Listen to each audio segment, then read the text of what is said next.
Welcome back to Grumpy Vet Garage. I'm the Grumpy Vet Dino, and today we're doing a follow-up video to our previous install video of the active Autowerke catted downpipe on our A90 Supra. My plan was to drive it around a few days, kind of see how it felt, maybe feel if I could feel the power in a butt dyno, and then go do a draggy run.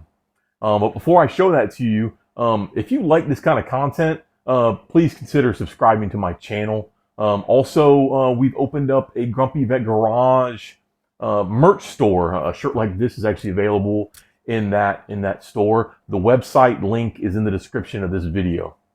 But let's go ahead and show you the draggy run, the update after the install of our catted downpipe.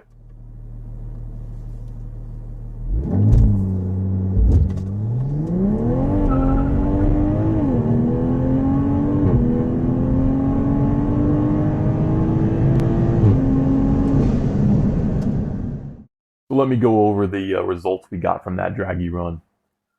The 60 foot ended up being 2.02 seconds. The 0 to 60 was 4.13 seconds.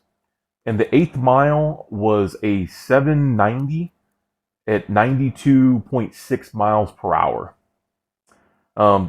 Comparing that to when we had just changed our air intake to now the air intake with the catted downpipe, we picked up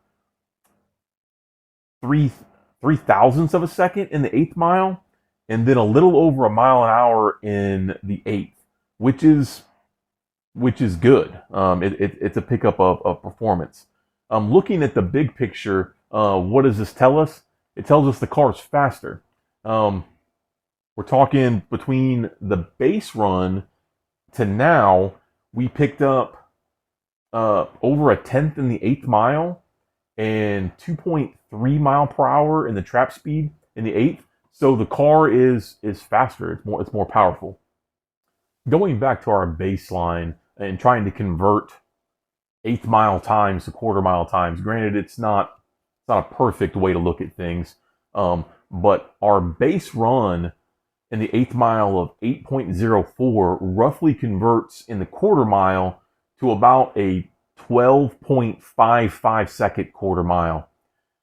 Now that we're running a 790 in the 8th mile, that translates roughly to a 1232 in the quarter mile. So picking up 0.2 of a second in the quarter mile, going from a mid-12 car to 0.2 faster, is a big increase in performance, and nothing to be ashamed of. It is a fast street car. I think also what we can tell from the information is there is an obvious traction limitation to the vehicle. We turned around, our original on baseline 60 foot was a 2.02. Our current 60 foot is a 2.02. Our 0 to 60 is better. We dropped 0.2 in our 0 to 60, but that's just the car making up for the fact that it's not getting away from the line any faster. Not really too surprised by that. I'm still running the factory 275 Michelin. There's a reason that people upgrade and go to a 305 wide tire and they go to drag radials. It's something obviously the car needs to improve that performance away from standing still. So we are leaving performance on the table. We are losing it mostly in the launch coming from a dead stop. So how much we're losing from that is really hard to determine. I'm not sure how much we would improve if I turned around and put a 305 drag radial on, and probably not these tires, not these rims, but an aftermarket set of rims. How much would it improve? It's hard to determine, really. I feel like the 8th mile performance in this car is really what's relevant data to the performance increase.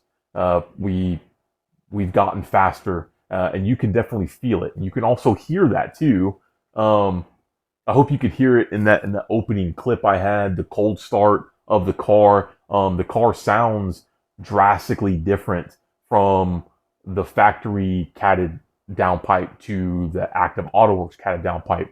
Um, Driving down the road, huge difference. I must admit, when you go into normal mode, out of sport mode, the car does quiet down. It's not like a bad drone or anything like that. But when you go into sport mode, um, it opens up the sound of the car quite a bit. I know I probably haven't said it before. I've turned off the active sound design in the car, so I'm not getting pumped in any inside noise anymore. And there is a drastic difference, and I recommend that to anybody to turn that off. It doesn't give you a real sense of what your car even sounds like. I'm pretty sure also the noise that you gain, the turbo noise you gain from your air intake is going to be muffled out by the fake noise that you would get. So um, some sound has come back into the car that's real sound, not fake sound, from going with the catted downpipe, and I would recommend that you get that. Uh, the big question from here, I think, is where do we go from here?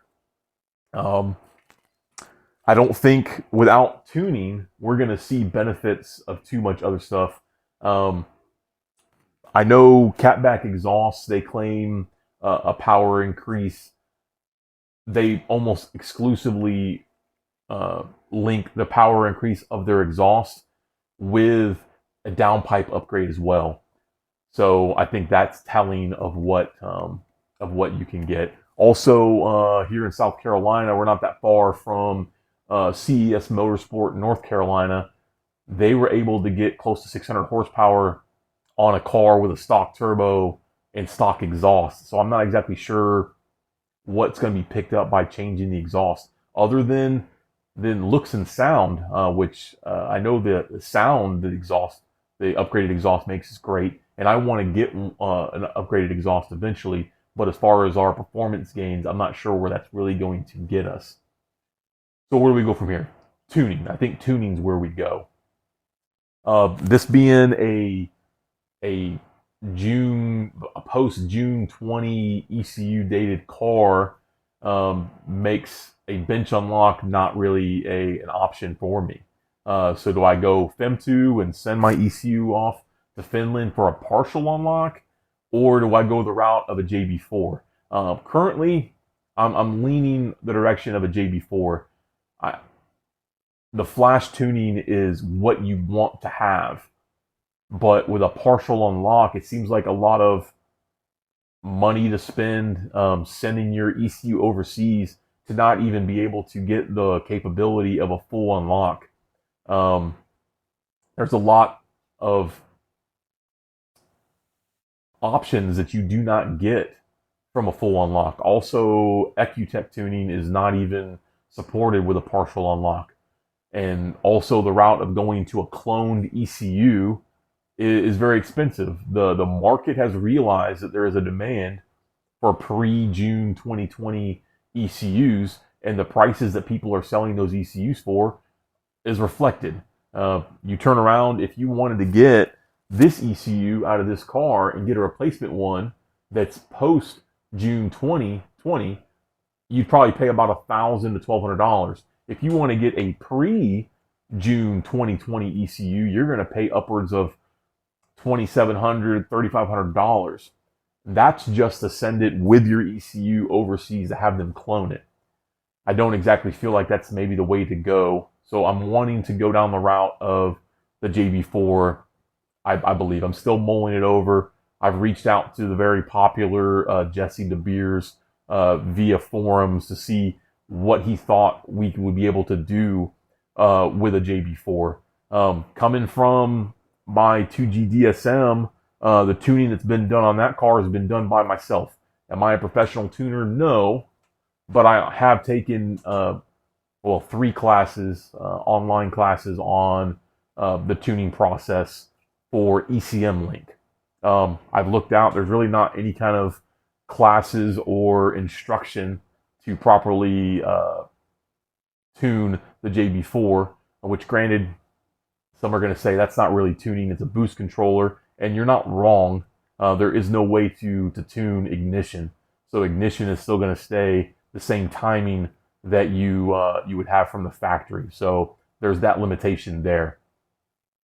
But what I want to try in the future, e-blend fuels, water methanol injection. I'm wanting to upgrade the intercooler intake on the car. Also get an upgraded turbo.